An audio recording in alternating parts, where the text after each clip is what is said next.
بسم اللہ الرحمن الرحیم۔ السلام علیکم دوستو، دنیا بھر کی خبروں میں آج آپ سنیں گے، لیکن اس سے پہلے اگر ہو سکے تو لائک اور سبسکرائب کا بٹن ضرور دبا لیں۔ شکریہ۔ آل انڈیا مجلس اتحاد المسلمین کے سربراہ اسد الدین اویسی نے کہا ہے کہ اپوزیشن اتحاد انڈیا میں بی جے پی کو شکست دینے کی طاقت نہیں ہے۔ انہوں نے کہا کہ یہ بڑا سوال ہے کہ اکھلیش یادیو یا ان کے رشتہ داروں کے گھر پر بلڈوزر کیوں نہیں چلایا گیا۔ اکھلیش یادیو اپنے خاندان اور نسل کی عزت بچانے کے لیے الیکشن لڑ رہے ہیں، جبکہ کانگریس اپنے وجود کے لیے اسد الدین اویس نے کہا کہ مودی غربت اور بے روزگاری پر بات نہیں کرتے۔ وہ کبھی مذہب کے نام پر ریزرویشن کی بات کرتے ہیں، کبھی مجرے کی بات کرتے ہیں اور کبھی منگل سوتر کی بات کرتے ہیں۔ انہوں نے کہا کہ ملک میں حالات خراب ہیں اور اگر بی جے پی 400 کو پار کرنے کا نعرہ دے کر 400 سے تجاوز کر دیتی ہے تو پیٹرول کی قیمت 100 سے تجاوز کر جائے گی۔ بے روزگاری مزید بڑھے گی، ملک میں ابتر صورتحال پیدا ہو جائے گی، اس لیے اسے چاہیے کہ 400 سے تجاوز نہ کرے، یہ زیادہ اہم ہے۔ اسد الدین اویسی نے کہا کہ نریندر مودی گزشتہ 10 سال سے اس ملک کے وزیر اعظم ہے۔ جب سے بھارتیہ جنتا پارٹی اقتدار میں آئی ہے، ہماری اور آپ کی آنکھوں نے بہت سے نظارے دیکھے ہیں جنہیں ہم دیکھنا نہیں چاہتے تھے۔ انہوں نے کہا کہ ہندوستان کے مسلمانوں کی حالت پچھلے 10 سالوں میں ابتر ہو گئی ہے۔ ان کا کہنا تھا کہ 1930 میں ہٹلر کے دور میں جرمنی میں یہودیوں کی یہی حالت تھی۔ اسد الدین اویسی نے کہا کہ سماج وادی پارٹی بہت کمزور ہے اور کانگریس کے پاس طاقت نہیں ہے اور بی ایس پی نے طاقت کھو دی ہے۔ ایسے میں اس اتحاد میں بی جے پی کو شکست دینے کی طاقت نہیں ہے۔ ان کا کہنا تھا کہ یہ لوگ صرف اپنے خاندان اور قبیلے کی عزت بچانے کے لیے الیکشن لڑ رہے ہیں۔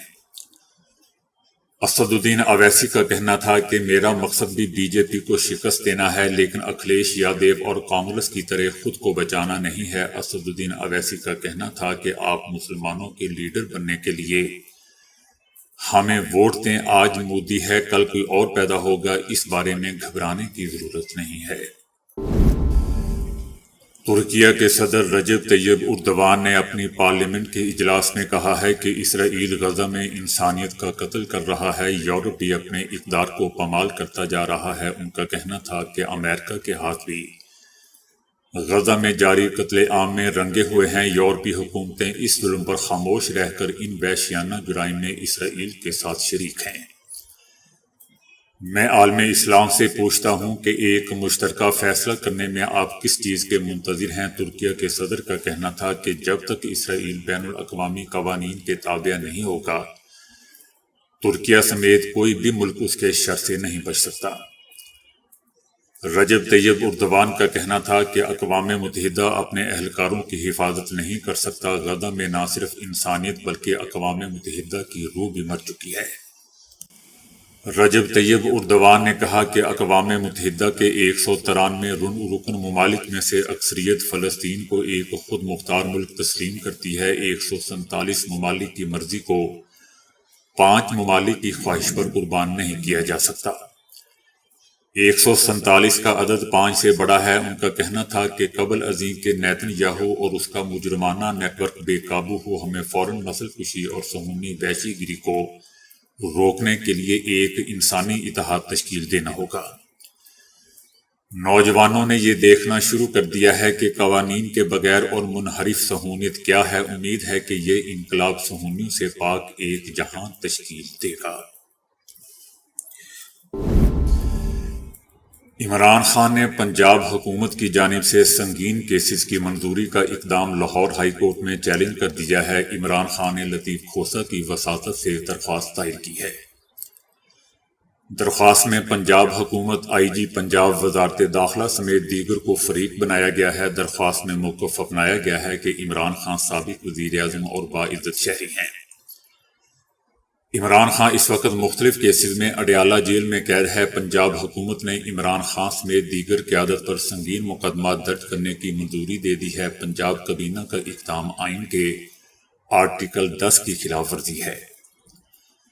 درخواست میں عمران خان نے درخواست کی کہ عدالت پنجاب حکومت کی جانب سے سنگین مقدمات کی منظوری کے اقدام کو کل عدم قرار دے۔ دوستو، یاد رہے کہ 25 مئی کو وزیر اعلیٰ پنجاب مریم نواز کی کابینہ نے پاکستان تحریک انصاف کے بانی عمران خان سمیت پارٹی کے دیگر رہنماؤں کے خلاف آرمی سمیت دیگر ریاستی اداروں کے خلاف نفرت انگیز مہم چلانے پر مزید مقدمات کی منظوری دی ہے۔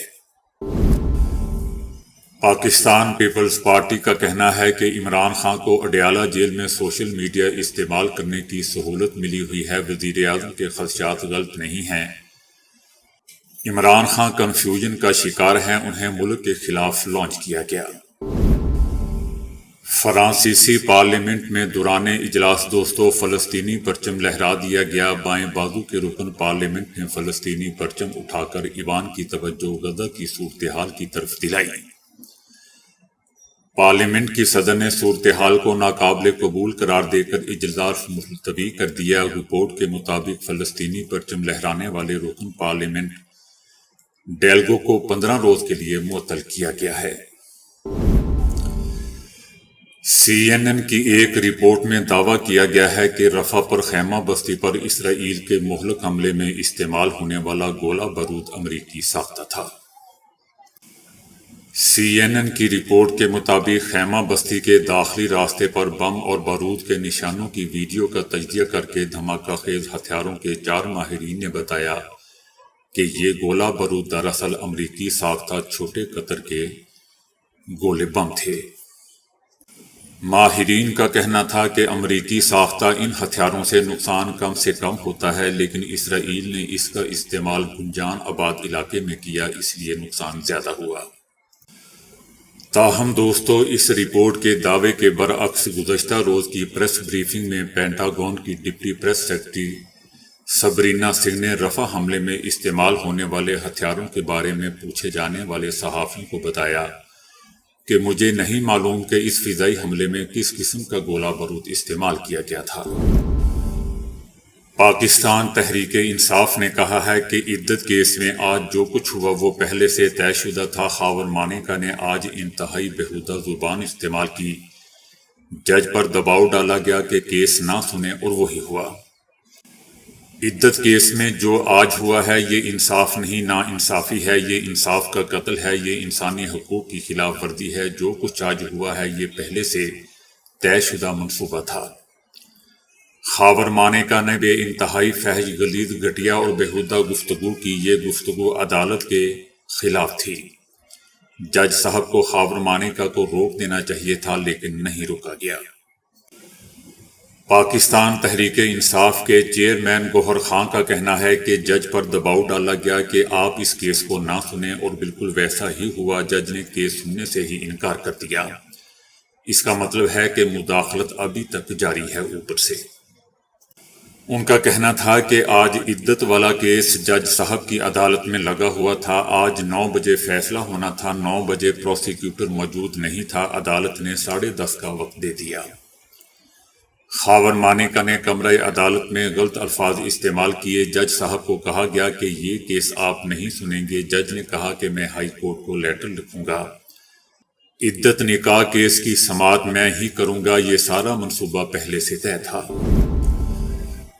بشرا بی بی کے سابق شوہر خاور مانیکا پر احاطہ عدالت میں دوستو پی ٹی آئی کے وکلا نے دھاوا بول دیا۔ سیشن جج شاہ رخ ارجمند کی جانب سے عدت میں نکاح کیس میں عمران خان اور بشرا بی بی کی سزا کے خلاف اپیلوں کی سماعت ہوئی، جس میں خاور مانیکا نے عمران خان کے خلاف سخت زبان استعمال کی، جس پر کمرہ عدالت میں موجود پی ٹی آئی خواتین نے شیم شیم کے نعرے بھی لگائے، ان پر پانی کی بوتلیں بھی پھینکی اور تھپڑ بھی مارے۔ سماعت کے بعد خاور مانیکا باہر نکلے تو وہاں موجود پی ٹی آئی وکلا کی جانب سے بھی انہیں تھپڑ مارے گئے اور تشدد کا نشانہ بنایا گیا۔ پی ٹی آئی وکلا نے خاور مانیکا پر چڑھ دوڑے اور ایک وکیل نے انہیں مکہ مار کر زمین پر گرا دیا، جبکہ باقی وکلا انہیں مارنے کے لیے پیچھے بھاگے تو خاور مانیکا کے ساتھ موجود وکلا نے انہیں بچا کر بھگاتے ہوئے اپنے ساتھ لے گئے۔ کمرہ عدالت کے باہر پی ٹی آئی کارکنان نے شدید نعرے بازی کی اور رہا کرو، عدلیہ کو رہا کرو کے نعرے لگائے۔ شاہ سلمان بن عبدالعزیز کی دعوت پر دوستوں فلسطینی شہداء کے 1000 لواحقین حج کی سعادت حاصل کریں گے۔ حرمین شریفین کے متولی نے فلسطینی شہداء کے 1000 لواحقین کو اس سال شاہی مہمانوں کے طور پر حج کی دعوت دی ہے۔ سعودی حکومت کا کہنا ہے کہ 88 سے زائد ممالک کے دیگر 1300 عازمین بھی شاہی مہمان کی حیثیت سے حج کی سعادت حاصل کریں گے۔ دوستو یاد رہے کہ خادم الحرمین شریفین کی میزبانی میں حج پروگرام ہر سال جاری کیا جاتا ہے، جس میں دنیا بھر سے متعدد افراد شاہی مہمان کے طور پر حج ادا کرتے ہیں۔ 26 سال پہلے اس کے آغاز سے لے کر اب تک اس پروگرام کے تحت 60,000 سے زائد عازمین کی میزبانی کی جا چکی ہے۔ بھارت اور بنگلہ دیش میں تیز بارشوں اور سائیکلون سے مجموعی طور پر 238 افراد مارے گئے ہیں اور بھارتی ریاست میزورام میں بدترین سائیکلون کے نتیجے میں کان گرنے سے 12 افراد مارے گئے۔ میزورام میں کئی ہائی ویز اور اہم شاہراہیں لینڈ سلائیڈنگ کی وجہ سے معطل ہو گئی ہیں، تمام سکول بند کر دیے گئے ہیں اور سرکاری ملازمین کو گھروں سے کام کرنے کی ہدایت کر دی گئی ہے۔ بنگلہ دیش میں بھی سائیکلون سے لینڈ سلائیڈنگ ہوئی اور اس کے نتیجے میں دونوں ممالک میں مجموعی طور پر 38 افراد مارے جا چکے ہیں۔